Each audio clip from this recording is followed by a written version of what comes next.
الشيطان الرجيم بسم الله الرحمن الرحيم إنا أنزلناه في ليلة القدر وما أدراك ما ليلة القدر ليلة القدر خير من ألف شهر صدق الله العظيم.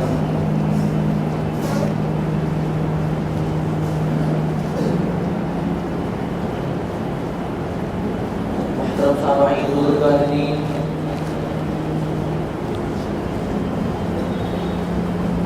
رمضان المبارک کا اخیر عشرہ چل رہا ہے اور خصوصاً شب قدر کی تاپ راتوں کا وقت چل رہا ہے، جن میں سے 21ویں رات ہم سے جدا بھی ہو چکی ہے. اب بقیہ 4 راتیں باقی ہیں، جن میں ہمیں شب قدر کو تلاش کرنا ہے. شب قدر اصل میں ہے کیا چیز؟ اس کا تعارف اللہ تبارک و تعالی نے اپنے مقدس کلام کے اندر بیان فرمایا ہے. نبی کریم صلی اللہ علیہ وسلم نے صحابہ سے یاد کیا تھا کہ بنی اسرائیل وہ 80 سال جہاد کیا کرتے تھے اللہ تبارک و تعالی کے راستے میں، اور عبادتیں کیا کرتے تھے ساری زندگی. اس پر صحابہ کو یہ اشکال ہوا جب ان کے ذہن میں یہ بات آئی کہ یا رسول اللہ، ہماری تو عمریں بھی 80 سال نہیں ہوتی، پھر تو وہ ہم سے عبادتوں میں اور نیکیوں میں سبقت لے جائیں گے. تو اس پر اللہ تبارک و تعالی نے اس پوری سورت کو نازل فرمایا، سورۃ القدر کو.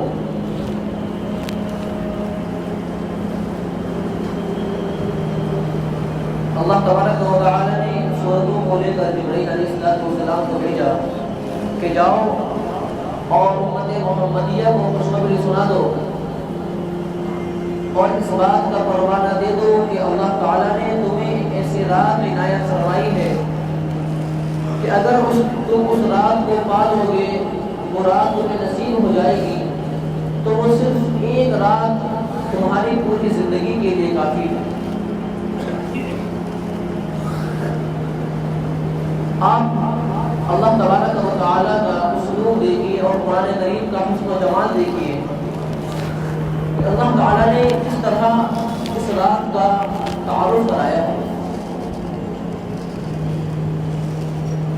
قرآن کریم کا ایک اسلوب ہے، ایک حسن و جمال ہے. ایک دوسری صورت ہے القارعۃ والقارعۃ. اللہ تبارک و تعالیٰ اس کے اندر قیامت کی ہولناکی کو بیان فرما رہے ہیں. القارعہ، کھڑکھڑا دینے والی چیز. والقارعہ، کیا ہے وہ کھڑکھڑا دینے والی چیز؟ پھر اللہ تبارک و تعالی خود سوال کرتے ہیں ہم سے، وما ادراک ما القارعہ، کیا تمہیں معلوم ہے کہ کیا ہے وہ کھڑکھڑا دینے والی چیز؟ اس کے بعد اللہ تبارک و تعالی خود ارشاد فرماتے ہیں یوم یکون الناس کالفراش المبثوث وتكون الجبال كالعهن المنفوش، کہ وہ قیامت کی ہولناکیوں کا دن ہے جس میں پہاڑ روئی کی طرح اڑے پھریں گے اور تیل کی چھٹ کی طرح پہاڑوں کا جو ذرہ ذرہ کر دیا جائے گا. اونٹ کی طرح، روئی کی طرح پہاڑ ہواؤں میں غبار کی طرح اڑتے پھریں گے. تو یہ قرآن کریم کا ایک حسن و جمال ہے. اسی طرح اللہ تعالیٰ نے اس رات کا تعارف کرایا ہے. سب سے پہلے اللہ نے ارشاد فرمایا انا انزلناہ فی لیلۃ القدر، کہ ہم نے قرآن کریم کو اس مبارک رات میں نازل فرمایا ہے. اور پھر آگے اللہ تعالیٰ نے سوال کیا کہ تمہیں معلوم ہے کہ قدر کی رات کیا چیز ہے؟ کیا تمہیں اس رات کے بارے میں معلوم ہے؟ تو ہمیں تو معلوم نہیں، اس لیے کہ پہلی مرتبہ نازل ہوئی ہے اور پہلی مرتبہ ہمیں یہ رات دی جا رہی ہے، اس لیے اللہ تعالیٰ خود ارشاد فرماتے ہیں لیلۃ القدر خیر من الف شہر، شب قدر اور قدر کی رات وہ ہے جو 1000 مہینوں سے بہتر ہے۔ اور اس رات میں کیا ہوتا ہے؟ تنزل الملائکۃ والروح فیہا بإذن ربہم من کل امر، اس رات میں فرشتوں کا نزول ہوتا ہے، فرشتے آسمان سے دنیا پر نازل ہوتے ہیں، اور روح الامین اس سے مراد جبرائیل علیہ السلام ہے کہ جبرائیل علیہ السلام بھی اس رات نازل ہوتے ہیں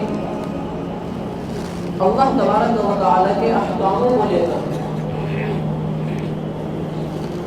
روح الامین انہیں اس لیے کہا جاتا ہے کہ انسان کی 2 غذا ہیں، ایک جسمانی غذا ہے، ایک روحانی غذا ہے۔ تو جسمانی غذا تو ہماری یہی ہے اور اس کا خیال اطباء اور ڈاکٹر رکھتے ہیں، لیکن روحانی غذا وہ جبرائیل علیہ السلام کے ذریعے سے ہمارے پاس پہنچی ہے، یعنی قرآن مقدس جو ہماری روح کی غذا ہے، جس کے ذریعے سے ہماری روح کا، ہماری روحانیت جس سے کامل ہوتی ہے۔ تو اس کا واسطہ کون بنے؟ جبرائیل علیہ السلام، اس لیے ان کو روح کہا جاتا ہے۔ اور امین انہیں اس لیے کہا جاتا ہے اس لیے کہ وہ امانت دار ہیں۔ اللہ تبارک و تعالیٰ جو پیغام ان کو لے کر دنیا میں بھیجتے ہیں وہ نبی کریم صلی اللہ علیہ وسلم تک پورا امانت کے ساتھ پہنچا دیتے ہیں، کچھ خیانت نہیں کرتے، اس لیے ان کو روح الامین کہا جاتا ہے۔ تو اس رات میں فرشتوں کا نزول ہوتا ہے، جبرائیل علیہ السلام نازل ہوتے ہیں، اور اللہ تبارک و تعالیٰ کے احکام کو لے کر، احکام سے مراد یہ ہے کہ اس میں آئندہ سال کے لیے جو تقدیر میں لکھا ہوا ہے کہ اس کو اتنا رزق دیا جائے گا، اور ان لوگوں کی وفات ہوگی، ان لوگوں کی پیدائش ہوگی، یعنی تقدیر میں جو لکھا ہوا ہے وہ آئندہ سال کے لیے اس رات میں اللہ تبارک و تعالیٰ نازل فرما دیتے ہیں۔ اور یہ رات کب تک باقی رہتی ہے؟ سلام ہی حتی مطلع الفجر، یہ رات طلوع فجر تک رہتی ہے۔ اب اس رات میں کیا کیا کام ہمیں انجام دینے چاہیے؟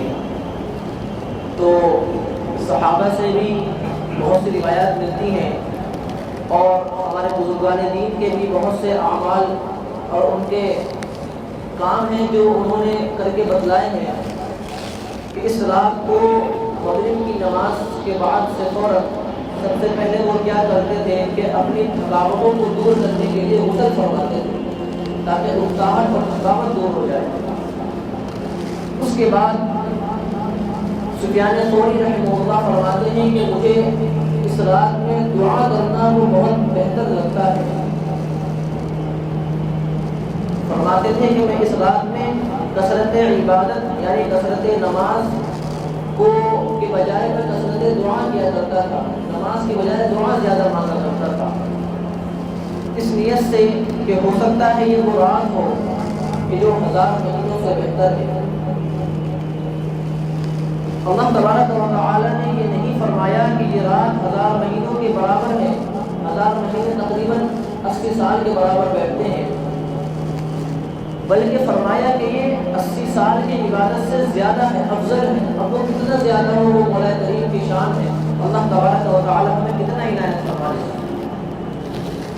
تو اس ایک رات کا مل جانا یہ ہماری پوری زندگی کے لیے کافی ہے۔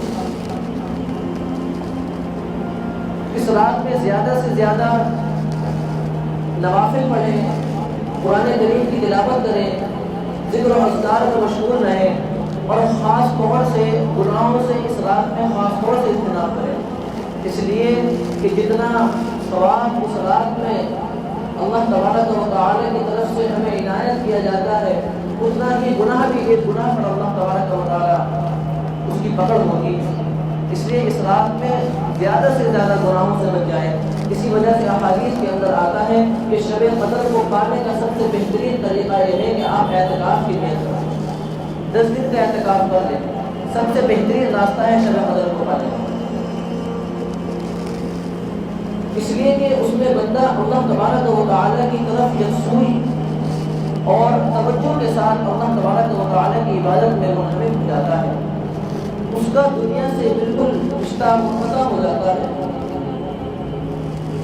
تو نوافل کا اہتمام کریں، تلاوت کلام اللہ کریں اور گناہوں سے خاص طور سے اجتناب کریں۔ کچھ علامتیں ہیں اس رات کی جو نبی کریم صلی اللہ علیہ وسلم نے صحابہ کو بتلائی ہیں اور امت کو بتلائی ہیں۔ بعض لوگ کہتے ہیں کہ جس رات شب قدر ہوتی ہے اس رات بارش ہوتی ہے، یہ ایک علامت ہے، ایک نشانی ہے۔ ایک نشانی یہ ہے کہ اس رات کے بعد جب اگلا دن نکلتا ہے تو اس کے سورج کی جو شعاعیں ہوتی ہیں وہ شعاعیں اور دنوں کے مقابلے بہت کم ہوتی ہیں، یعنی سورج جو ہے اس میں وہ تیزی اور تپش نہیں ہوتی جو عام دنوں میں ہوتی ہے، یہ بھی ایک علامت ہے۔ اور جس رات شب قدر ہوتی ہے وہ رات چاہے گرمی ہو یا سردی ہو عام دنوں کے مقابلے پرسکون رہتی ہے، نہ اس میں زیادہ گرمی ہوتی ہے نہ زیادہ ٹھنڈ ہوتی ہے، بلکہ معتدل رہتی ہے وہ رات، اور سکون ایک لذت محسوس ہوتی ہے۔ اور ایک نشانی یہ بتلائی ہے کہ اس رات عبادت کرنے میں جو لذت محسوس ہوتی ہے وہ لذت اور دنوں کے مقابلے میں زیادہ ہوتی ہے۔ تو یہ بہت سی نشانیاں ہیں جو اللہ کے نبی صلی اللہ علیہ وسلم نے صحابہ کے ذریعے ہم تک پہنچائی ہیں۔ جو بارش والی نشانی ہے تو صحابہ رضی اللہ تعالیٰ عنہ نے فرمایا کہ 23ویں رات کو بارش ہوئی تھی اور میں نے دیکھا کہ حضور علیہ السلام کے ماتھے پر کیچڑ کے اثر موجود ہے، اس لیے کہ اس وقت جو مسجد تھی وہ چھپر کی تھی تو پانی ٹپکا ہوگا سجدے کی جگہ پر، تو اس کی وجہ سے حضور صلی اللہ علیہ وسلم کے چہرے پر ماتھے پر جو ہے کیچڑ کا اثر تھا۔ اور بعض لوگ یہ بھی کہتے ہیں کہ اللہ تبارک و تعالیٰ خواب کے ذریعے جو ہے اس رات کے پانے والے کو بتلا دیتے ہیں، جو بھی نشانی ہو جو بھی طریقہ کار ہو تو خواب کے ذریعے بھی اس رات کا پتہ چل جاتا ہے۔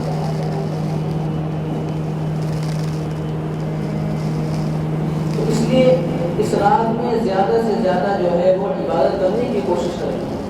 4 راتیں باقی ہیں، پوری رات جا کر اللہ تعالیٰ کی عبادت کرنے تو کیا حرج ہے، لیکن ماحول یہ ہے کہ راتوں کو بازار کھلا رہتا ہے۔ نبی کریم صلی اللہ علیہ وسلم نے فرمایا سب سے بدترین جگہ ہے بازار، ایک مومن کے لیے، ایک مسلمان کے لیے سب سے بدترین جگہ۔ تو اس لیے اپنے آپ کو ان جگہوں میں جانے سے روک لیں، خاص کر راتوں میں۔